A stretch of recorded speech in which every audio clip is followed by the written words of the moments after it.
Salam dəyərli izləyicilər. Bugün abituriyentlərin ən çox çətinlik çəkdiyi atmosfer mövzusundan olan havanın dəyişməsi ilə əlaqədar, nisbi və mütləq rütubətin dəyişməsi ilə əlaqədar məsələlərə baxacağıq.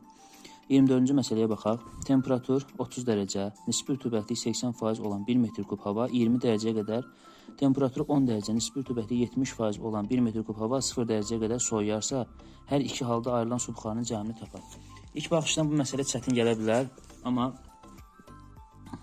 sistemli şəkildə yazsaq, çox rahat bir şəkildə bunu tapa bilərik. Deməli, deyir 30 dərəcə. 30 dərəcədə bizə nə qədər su buxarı lazımdır? Ola bilər, maksimum 30 qram. Bunu da 100% ilə işarə edirik. Deyir, nisbi rütubəti nə qədərdir? 80%. 80% də burada qeyd edib, havada olan mütləq rütubətliyi tapırıq. Buradan da x bizə verəcək. Bunlar ixtisar getsə 24 qram. Yəni, hal-hazırda havada 24 qram su buxarı var. İndi isə deyir ki, hava 20 dərəcəyə qədər soyuyur. Hava 20 dərəcəyə qədər soyuyursa, avtomatik 20 dərəcə 17 qram su buxarı tuta bilər. Bu da 100%-dir, düzdür? Amma havada var 24 qram su buxarı. Bizə ayrılan su lazımdırsa, 24-dən çıxırıq 17-ni və bizə bərabərdir burada 3, 4, 7 qram. Bizdə deməli, ayrılan su buxarı 7 qram oldu. Bu yadda qalır. Keçirik ikinci hissəyə. Deyir, temperaturu 10 dərəcə, nisbi rütubətliyi 70% olan 1 metr kub hava 0 dərəcəyə qədər soyudularsa. Deməli, 10 dərəcədə də biz bilirik ki, 9 qram su buxarı var. Bu da 100%-ə bərabərdir. Yenə nisbi rütubətliyi 70% deyir. Yəni də 70%, faizin altında yazıb. Bunu x-ə tapırıq. Buradan da x bərabər olur. 9-u 7-yə 63. Ona da bölsək 6,3 qram havada su buxarı olmuş olacaq. İndi deyir ki, bu hava 0 dərəcəyə qədər soyuyur. 0 dərəcədə biz bilirik ki, 5 qram su buxarı var. O da 100%-ə bərabərdir. Amma hal-hazırda havada nə qədər su buxarı var? 6,3 qram. Ona görə də 6,3 qramdan 5 qramı çıxırıq və bizə verir 1,3. Deməli, bu havadan da 1,3 qram su ayrıldı.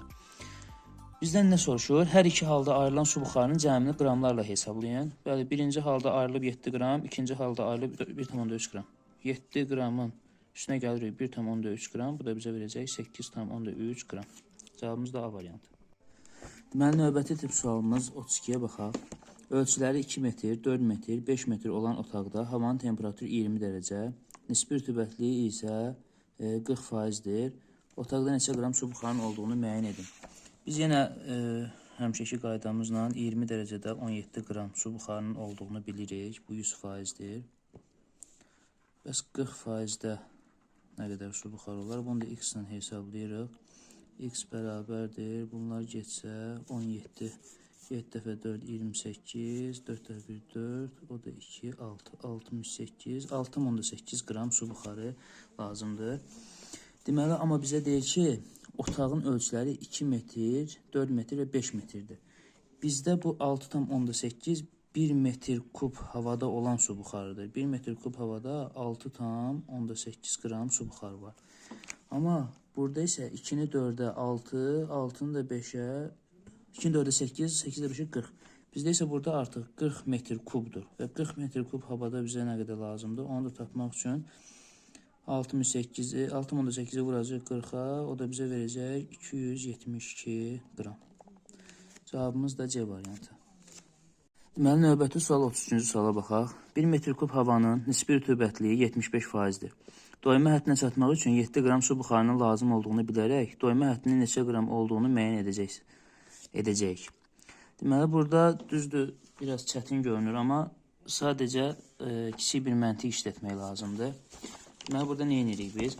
Bizə əgər deyirsə, havanın nisbi rütubəti 75%-dir, doyma həddinə çatmaq üçün 7 qram lazımdır. 7 qram lazımdır doyma həddinə çatmaq üçün, düzdür?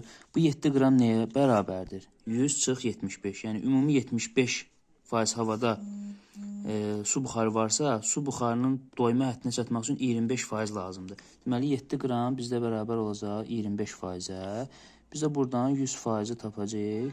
Onu da x ilə işarə edib, çox rahat bir şəkildə bunlar gedəcək, burada qalacaq 4, 7-ni də 4-ə vuracaq 28 qram. Yəni bizdə lazım olan su buxarı 28 qram A variantı.